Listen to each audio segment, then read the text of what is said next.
Assalamualaikum saudara, aku sebuah ayat dengar olehmu.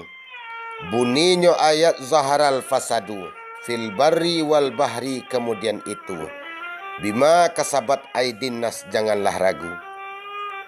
Suatu bencana mangko kata jadi, biar di darat atau di laut, berupa gampo atau tsunami, galodo jolonsor sama sekali.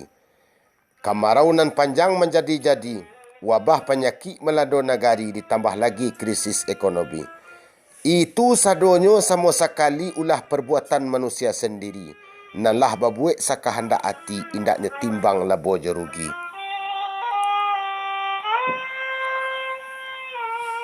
Ulah napasu lepeh kandak, indaknya timbang adek josara, indaknya pikirkan alam karusak. Urusan agama bila tasasak, kainyo sudu sadona lunak. Kadibau lalu orang nan banyak, orang nan awam kadiota lama.